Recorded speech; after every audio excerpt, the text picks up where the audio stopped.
Hello my dear students, very good morning to all of you.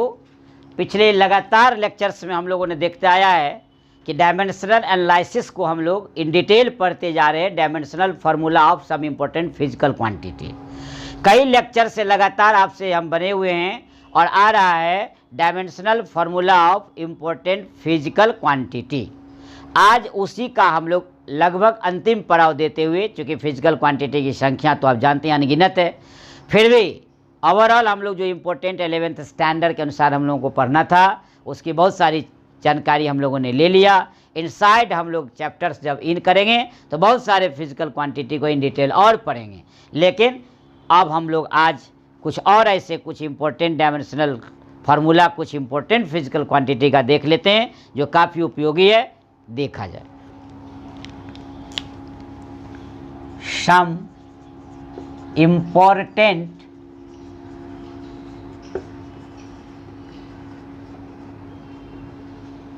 Dimensional formula, याद होगा आपको, physical quantity का निकाला जाता है, फिजिकल क्वांटिटी का डायमेंशनल फार्मूला निकाला जाता है। इस बात को ध्यान रखा जाए। हम लोग आगे बढ़ते हैं, पिछले लेक्चर से कंटिन्यूड करते हुए तो हम लोग 42 से आज स्टार्ट करेंगे, क्योंकि 41 पिछले लेक्चर्स में हम लोगों ने फिनिश किया था और आपने देखा था कि प्लैंक्स कांस्टेंट के बारे में हमने बताया था, याद होगा, एनर्जी बाय फ्रीक्वेंसी। तो हम लोग आज स्टार्ट करते हैं 42 से नए फिजिकल क्वांटिटी के साथ, और नाम है रेनॉल्ड नंबर। रेनॉल्ड नंबर, इसको एनआर लिखते हैं। रेनॉल्ड नाम की एक कलम बिकती है मार्केट में, आप जानते होंगे। रेनॉल्ड नाम की एक कलम बिकती है, बड़ा फेमस है वो। एक समय था कि रेनॉल्ड 0.45 पूरा आधिपत्य जमाए हुआ था, तो 0.45 रेनॉल्ड नाम से बिकती थे। इसका मतलब क्या, उसका फ्लो ऑफ फ्लूइड को बताता था। उसके अंदर जो रिफिलिंग होती है, जो लिप भरते हैं आप, तो वो फ्लो को बताता है कि प्रवाह कितना अच्छा फ्लो होगा उसका, ये बताता है। यानी Reynold number is a pure number which determines the nature of flow of fluid. तो ये फ्लो ऑफ फ्लूइड के नेचर को बताता है। रेनॉल्ड नंबर एक प्योर नंबर है, नाम से क्लियर है, नंबर है, संख्या है। और हम बता चुके हैं कि संख्या का कोई डायमेंशन नहीं होता है, तो ये क्लियर हो जाएगा। यहाँ दिखा देंगे कि इसका डायमेंशन लेस है, यानी ये डायमेंशन लेस क्वांटिटी है। तो देखिए Reynold number N R is equal to क्या होता है फार्मूला। जिससे पहले आपको हल्का सा चर्चा यहाँ कर देते हैं। जो क्रिटिकल वेलोसिटी आप जो पढ़ते flow of fluid chapter viscosity में, तो वहाँ पढ़ाई होता है के ईटा बाय रो डी, जहाँ के कांस्टेंट है, जो यहाँ पर एन आर है रेनॉल्ड नंबर, और ये ईटा कोफिशिएंट ऑफ विस्कोसिटी पिछले लेक्चर्स में हुआ है। रो डेंसिटी बहुत पहले हो चुका है। डी डायमीटर जानते हैं आप कि डायमीटर व्यास को बोलते हैं। यदि ये रेनॉल्ड नंबर हो जाए तो नेचुरल है कि V C into rho into D by eta हो जाएगा। तो यहाँ हम लोग लिख देते हैं V C into rho into D और बाई ईटा। अब कौन क्या है थोड़ा लिख देना उचित होना, आपको अच्छा होगा कि आप जान जाए। वायर वी सी हो गया क्रिटिकल वेलोसिटी, डायमेंशन के ख्याल से सिर्फ वेलोसिटी। रो हो गया डेंसिटी, जिस लिक्विड का लेंगे हम। डी होगा डायमीटर ऑफ द ट्यूब, जिस नली से फ्लो करेगा, डायमीटर।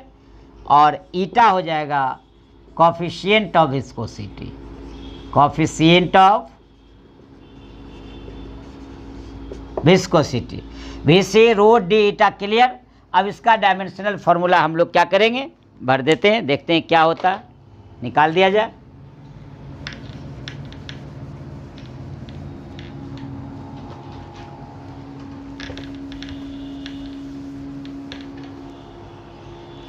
अब हम लोग डायमेंशनल फार्मूला इसका यूज करते हैं। डायमेंशनल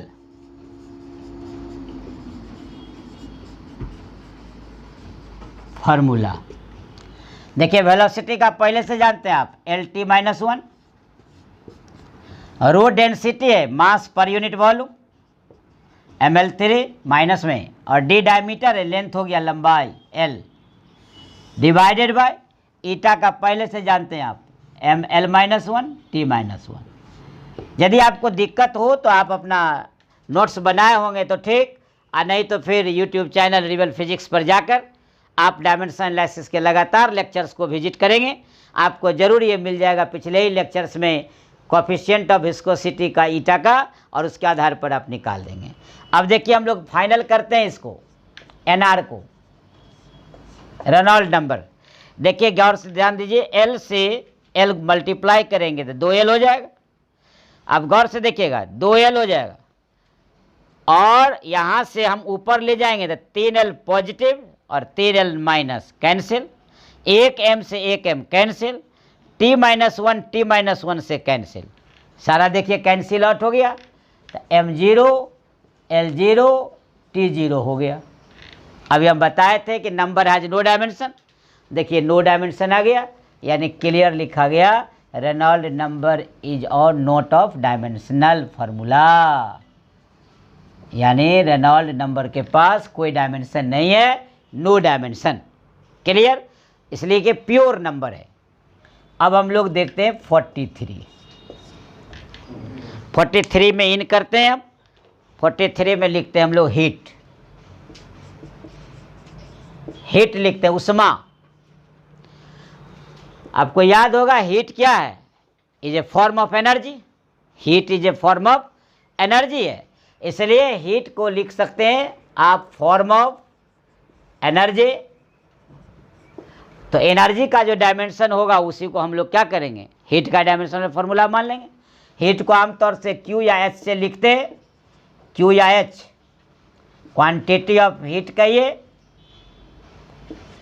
देखिए हीट को Q और H लिखते हैं हम, दोनों में से कोई एक लिख सकते हैं आप, और एनर्जी का Ml2 T-2, क्लियर। और एनर्जी का पहले से SI यूनिट जूल है, इसलिए हम लोग फिर एक बार रिपीट कर दें ताकि पता चल जाए SI यूनिट जूल। लेकिन आमतौर से जो व्यवहारिक मात्रक हीट का है वो कैलोरी है, कैलोरी, इसलिए यहाँ लिख देते हैं हम प्रैक्टिकल यूनिट, व्यवहारिक मात्रक, practical unit of heat is equal to calorie, 1 calorie, ध्यान रखेंगे 1 कैलोरी इज इक्वल टू 4.18, इसी को राउंड फिगर में बोलते हैं 4.2 जूल। देखिए याद रखिएगा 1 कैलोरी कितने जूल के बराबर है, तो कन्वर्ट कर लिए आप 4.2 जूल यानी 4.18 जूल। तो जहाँ कहीं भी जूल और कैलोरी में रिलेशन निकालना होगा आराम से आप निकाल सकते हैं। देखिए हीट का ये आपका हो गया डायमेंशनल फार्मूला, और ये हो गया इसका वैल्यू, ऐसा यूनिट जूल ही होगा चूँकि एनर्जी का है। तो इस तरह आपने हीट को देखा। अब हम लोग आते हैं स्पेसिफिक हीट, हम लोग आते हैं 44 स्पेसिफिक हीट कैपेसिटी। बहुत इम्पोर्टेंट है ये, हीट एंड थर्मोडायनामिक्स चैप्टर का बहुत ही इम्पोर्टेंट माना जाता है, इसलिए स्टार लगा देना उचित समझता हूँ मैं। स्पेसिफिक हीट कैपेसिटी मान लेते हैं हम, यहाँ एस लिखे इसको। तो होता क्या है, कोई भी पदार्थ कितना ऊष्मा पाकर गर्म होता है या ठंडा होता है, तो ये तय है कि वह स्पेसिफिक हीट कैपेसिटी से जाना जाता है। अलग अलग पदार्थ का अलग अलग स्पेसिफिक हीट होता है, चाहे वह सॉलिड हो या लिक्विड हो, ये अलग चीज़ है। लोहा का अलग होगा, तांबा का अलग होगा, चांदी का अलग होगा, पानी का अलग होगा, ये अलग अलग। तो ये अभी हम लोग तो चैप्टर्स जब आएगा स्पेसिफिक हीट चैप्टर ही है, लेकिन हम लोग अभी जान रहे हैं डायमेंशनल फार्मूला। तो देखिए क्या होता है फार्मूला, होता है दरअसल Q बराबर MS डेल्टा टी। यदि इस S को हम बाहर कर लें तो Q by M delta T, देखिए इसका फार्मूला हो गया, जहाँ डेल्टा टी क्या है, change in temperature, change in temperature है ये, delta T change in temperature. Q क्या है, अभी देखें आप, क्वांटिटी ऑफ हीट है, M क्या है तो मास है, Q क्या है, क्वांटिटी ऑफ हीट है, ये ध्यान रखा जाएगा। देखिए हर नोमेनक्लेचर से बहुत सारी बातें जानकारी आ जाती है, नाम से पता चल जाता है। अब देखिए डायमेंशन इसका लिखेंगे हम, डायमेंशनल फार्मूला। तो देखिए हम लोग Q का क्या भरेंगे, अभी हीट एनर्जी पढ़े थे आप, quantity of heat is a form of energy, तो mL2T-2 डिवाइडेड बाय, अब देखिए मास का m और delta T change in temperature K। Temperature is a fundamental physical quantity और हम बताए थे कि टेम्परेचर का यूनिट होता है केल्विन, तो डायमेंशनल फार्मूला भी हम इसको केल्विन के से ही इसको लिखते हैं, इसलिए टेम्परेचर के लिए केल्विन याद रखिएगा। इसको फाइनल रूप दे दिया जाए, देखिए m से m कैंसिल हो गया, ध्यान से देखिए m से m कैंसिल हो गया तो m0 हो गया, L2 हो गया, T-2 हो गया और K-1 हो गया, K चला गया ऊपर, तो m से तो कैंसिल हो गया लेकिन L2 T-2 और K-1 क्लियर।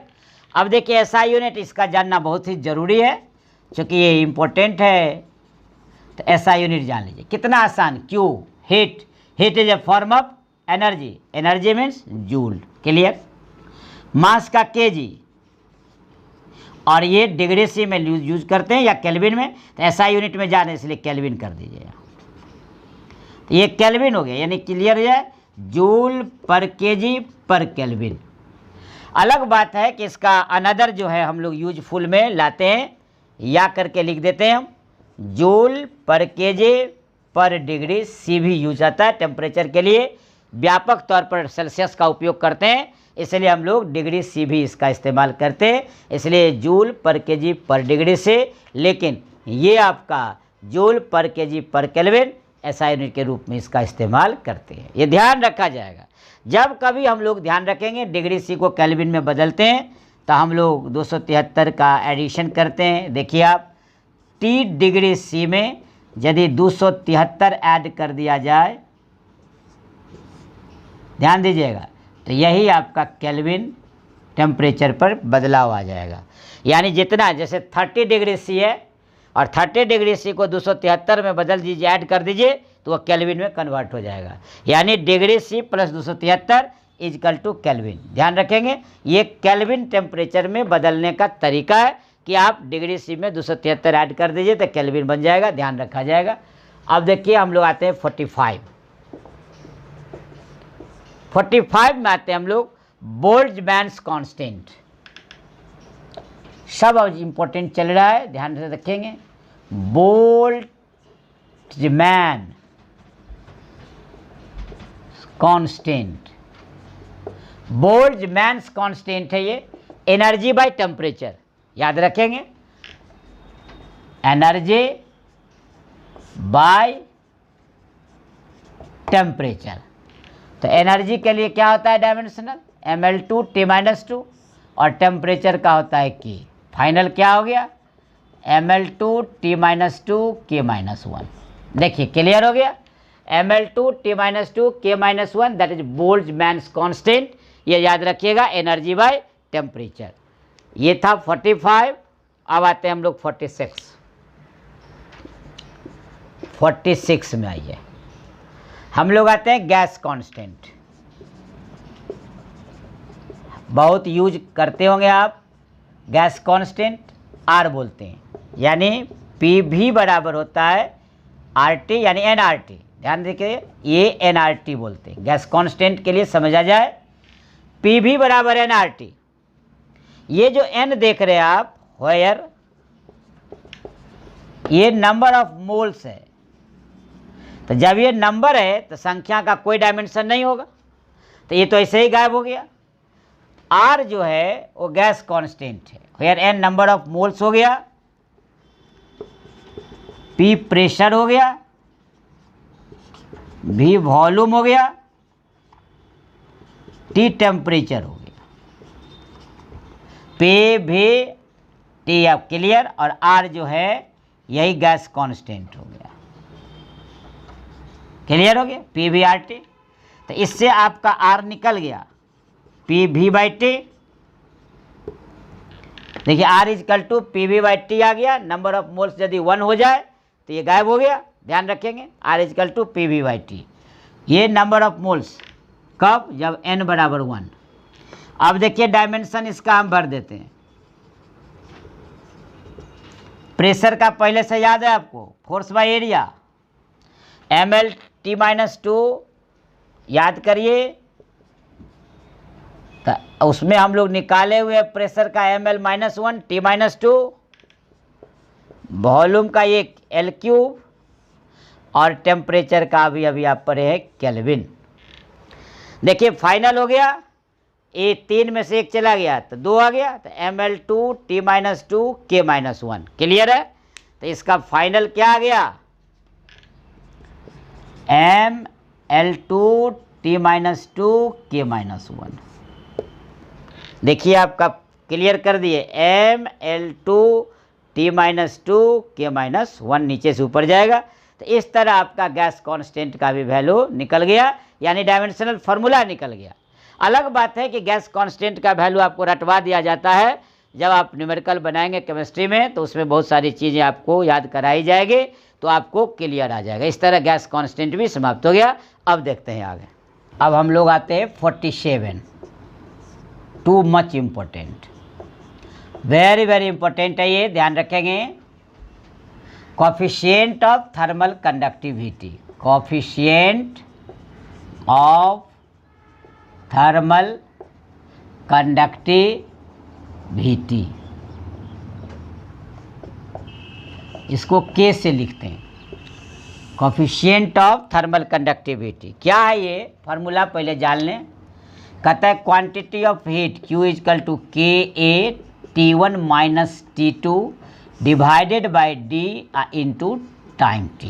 देखिए क्लियर है, ये क्या है K, जहाँ पर K को कोफिशिएंट ऑफ थर्मल कंडक्टिविटी बोलेंगे, A एरिया है, T1 minus T2 temperature difference है, D distance between the plates है यानी एंड है, और T टाइम टेकन है, जितना देर तक आप हीट को फ्लो करते हैं। तो यहाँ लिख देते हैं व्हेयर। देखिए Q क्या है? क्वांटिटी ऑफ हीट है,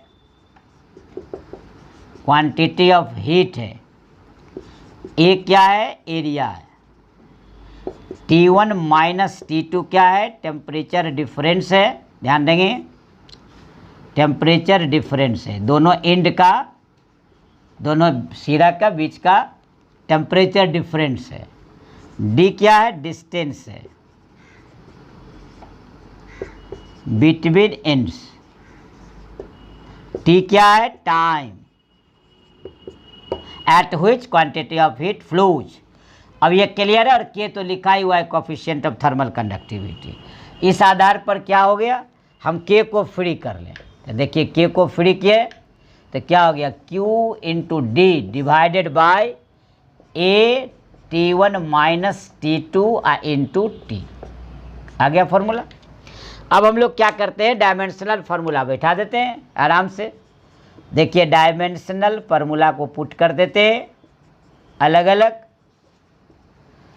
quantity of heat, heat is a form of energy, mL2 T-2, ध्यान रखेंगे, mL2 T-2, डिस्टेंस L, ये जो देख रहे हैं आप mL2 है, हाँ, और T-2 है। डिस्टेंस L हो गया, एरिया में आइए L2, टेम्परेचर डिफरेंस में आइए केल्विन, और टाइम के लिए T।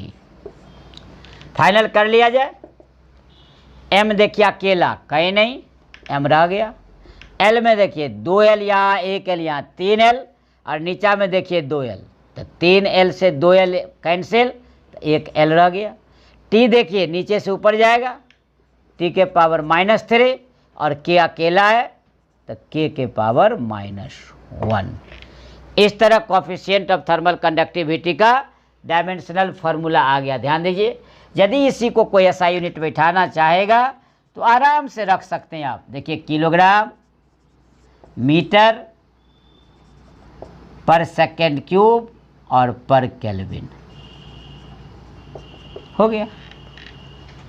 जितना इसको आगे बढ़ाएंगे उतना ये बढ़ेगा, किलोग्राम मीटर पर सेकेंड स्क्वायर में जाएंगे, न्यूटन मीटर हो जाएगा, मैंने जैसे जैसे आप बढ़ाना चाहेंगे वैसे ये बढ़ता चला जाएगा। तो इस तरह ये था कोफिशिएंट ऑफ थर्मल कंडक्टिविटी। अब आते हैं हम लोग हल्का सा इन कर जाते हैं, छलांग लगाते हुए 12 की ओर। एक पाउच बना देते हैं जिसको बोलते हैं लिंक रोड। अब आपका हम लोग नेशनल हाईवे 11 को छोड़ते हुए थोड़ा लिंक में 12 में इन कर जाते हैं, बाद में जब 12 में इन करेंगे तो फिर NH कर लेंगे। तो 48 में आ जाते हैं हम लोग इलेक्ट्रिक चार्ज। 10वां क्लास में आप रिसेंट पढ़ के आए हैं इलेक्ट्रिक चार्ज, इसलिए मैं बता देना चाह रहा हूँ।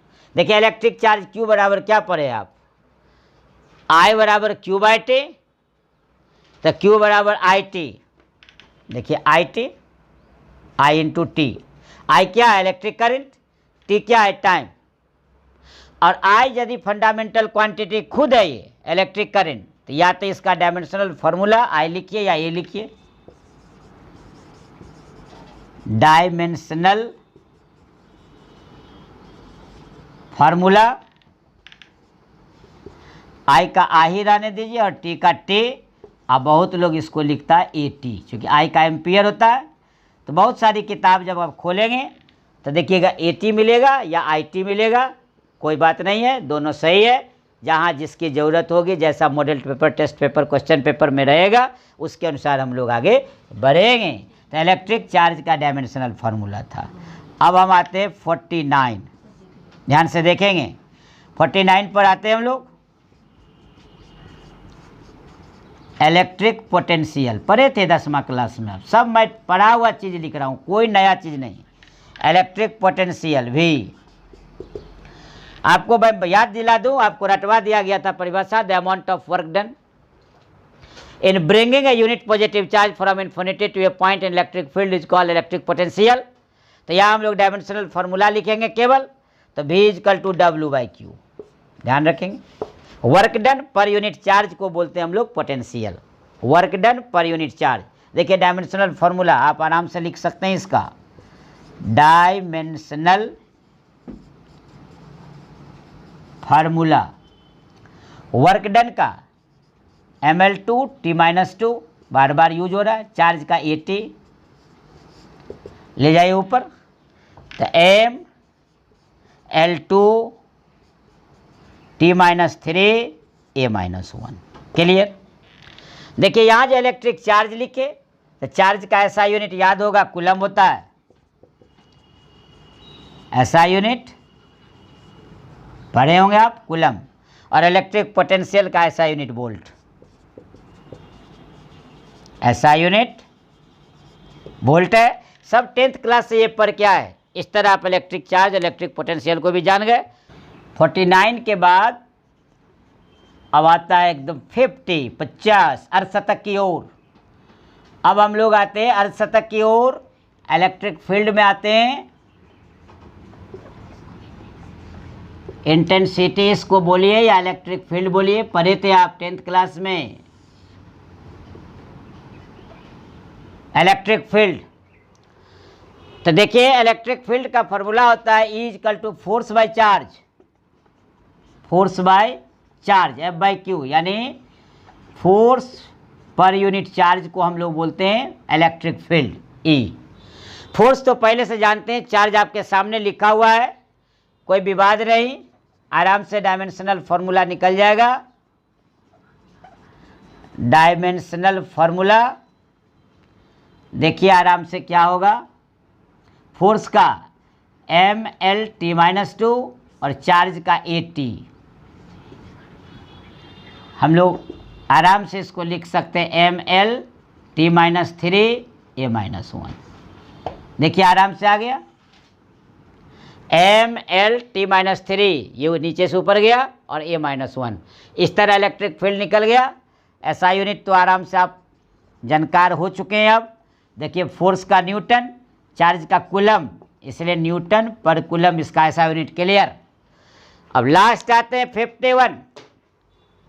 हम लोग डायमेंशनल एनालिसिस के बहुत सारे फार्मूला को देखा, अब अंत में आते हैं हम लोग रेसिस्टेंस।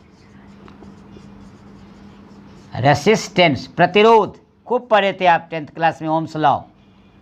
ओम्स लॉ में रेसिस्टेंस आता है और पढ़ाया जाता है R is equal to V by I. V क्या है, पोटेंशियल डिफरेंस, V है आपका पोटेंशियल डिफरेंस, और I क्या है, इलेक्ट्रिक करंट। हम लोग क्या करेंगे, इसका डायमेंशनल फॉर्मूला आराम से रख देंगे। डायमेंशनल फॉर्मूला, डायमेंशनल फार्मूला आराम से रखा जाए। देखिए V पोटेंशियल डिफरेंस यानी पोटेंशियल अभी सामने में लिखा हुआ है, ml2 T-3 A-1, देखिए V का लिखा गया, और I खुद एम्पियर है A। देखिए फाइनल क्या हो गया, ml2 T के पावर -3 और एक ऊपर गया तो A-2। क्लियर कर दीजिए, A-2। देखिए ml2 T-3 A-2 क्लियर। अब इसका ऐसा यूनिट तो ओम, उन्हीं के नाम पर है, ओम बोलिए, ओम हो गया आराम से। तो इस तरह हम लोग dimensional formula of some important physical quantity के बारे में पढ़े। वैसे बहुत सारे फिजिकल क्वांटिटी है, लेकिन एक तौर तरीका जान गए आप और शतक लगाकर कि ऐसे लिखा जाता है। यदि फार्मूला मालूम हो तो डायमेंशनल फार्मूला लिखने में कोई कठिनाई नहीं है। और ये मालूम होना तय है कि जैसे जैसे चैप्टर्स पढ़ेंगे आपका स्टडी क्लियर होता जाएगा, डायमेंशनल फार्मूला भी साथ लिखते चलेंगे। प्रायः सभी फिजिकल क्वांटिटी से परिचय हो गया। फिर हम लोग अगले लेक्चर में आगे की बात करेंगे। तब तक लेते हैं सुविधा। बहुत दिनों से आप लगातार देखते आ रहे हैं, अब हम लोग टॉपिक को बदल देंगे। तो अगले नेक्स्ट लेक्चर में हम लोग नेक्स्ट टॉपिक के साथ मिलते हैं। आप भी रखें अपना ख्याल। सबा खैर, थैंक यू।